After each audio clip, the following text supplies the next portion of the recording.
कक्षा 10वीं में पढ़ने वाले जितने भी बच्चे हैं जो एमपी बोर्ड मध्य प्रदेश राज्य के हैं और जो हिंदी मीडियम वाले स्टूडेंट है, देखो आपकी जो हिंदी है ना, अंग्रेजी मीडियम वाले बच्चों की हिंदी सामान्य होती है और हिंदी मीडियम वाले बच्चों की अंग्रेजी हिंदी कैसी होती है, विशिष्ट होती है।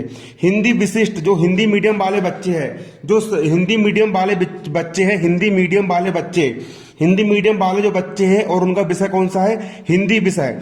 हिंदी विषय का आपका पूरा आधा सिलेबस खत्म हो गया है ना।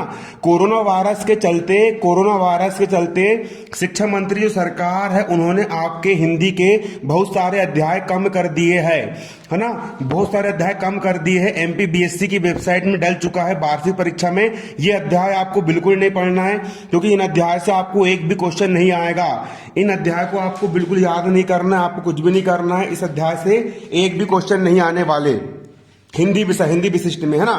तो आप मैंने निशान लगाया हूं पूरा लिख करके, है ना। आप लोग पीडीएफ बोलोगे, पीडीएफ की लिंक आप एमपीबीएससी में जाकर देख सकते हो। मैं यहाँ पे आपको बता दे रहा हूँ आपको क्या पढ़ना है क्या नहीं पढ़ना है।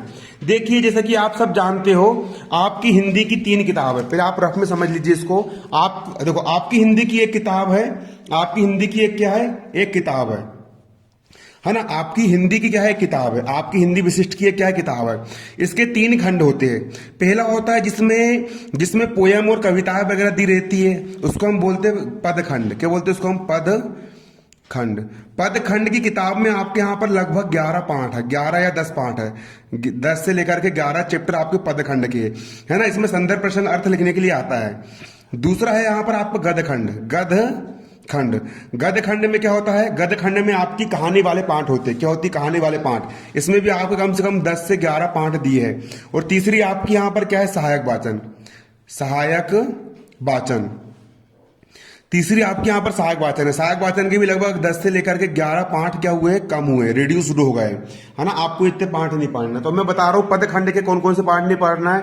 पद खंड मतलब वही पोयम वाले, है ना, सब किताब के सबसे शुरू में दिए है, आप कट कर लेना। मैं आपको यहाँ पर गाइड से बता रहा हूँ, है ना। आप लोग किताब में, मेरे पास अभी क्या किताब नहीं है तो मेरे पास गाइड रखी थी, मैं गाइड से आपको बता देता हूँ।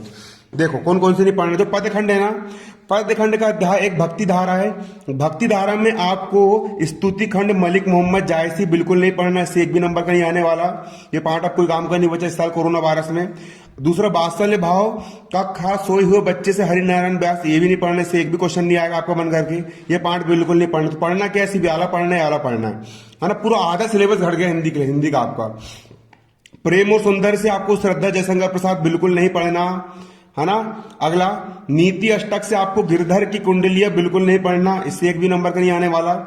प्रकृति चित्रण में आपको ऋतु वर्णन पद्माकर बिल्कुल भी नहीं पढ़ना।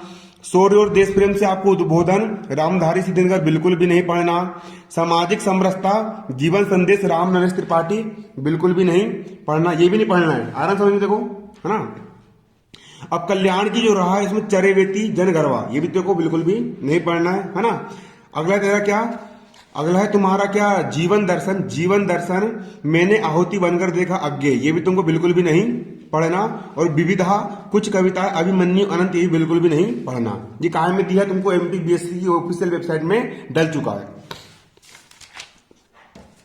इसका गदखंड की बात करेंगे हम। गदखंड का मतलब क्या होता है, जो कहानी वाले आपके पाठ है, गदखंड। जो गदखंड है हमारा, जो कहानी वाले हमारे क्या होते हैं, पाठ होते हैं। गदखंड जो हमारा होता है, जो हमारे कहानी वाले पाठ होते हैं, उसमें देखो सबसे पहले परंपरा बनाम आधुनिकता हजारी प्रसाद द्विवेदी वाला पाठ नहीं पढ़ना, इससे एक भी नंबर का नहीं आएगा। अगला पहली चुक श्रीलाल शुक्ल भी आपका नहीं पढ़ना, बिल्कुल नहीं आने वाला इससे। सच्चा धर्म सेठ गोविंद दास भी आपको नहीं पढ़ना, इससे भी नहीं आएगा।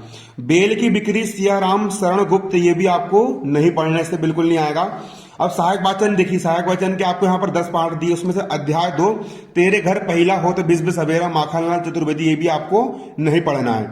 थके हुए कलाकार से, ये भी आपको नहीं पढ़ना है। उसके बाद रक्षाबंधन बिशंबर नाथ शर्मा कोशी की, ये भी आपको नहीं पढ़ना है। क्लियर, तो इतने पाठ आपको नहीं पढ़ना, इतना सिलेबस आपको कम हुआ है। अब पढ़ना क्या क्या है और ब्लूप्रिंट क्या होता है, अब भाषा बोध कितने नंबर का आता है, काव्य बोध कितने नंबर का आता है, और कैसे आप हिंदी में कैसे आप कक्षा 10वीं एमपी बोर्ड की हिंदी में आप 100 में से 100 नंबर ले पाओगे। और ब्लूप्रिंट क्या होता है, 100/100 नंबर लेने के लिए क्या याद करना है, क्या याद नहीं करना है, कितने विकल्प पढ़ना है, काव्य बोध क्या होता है, रस छंद अलंकार कितने नंबर का आएगा, ये सारी जानकारी, पूरा का पूरा रणनीति, पूरा मैप मैं आप सभी बच्चों को कब प्रोवाइड करूंगा, बस इसके अगले वीडियो में प्रोवाइड करूंगा। मेरा नाम अमन साहू है, इसी किताब से मैंने भी पढ़ा हूं, है ना।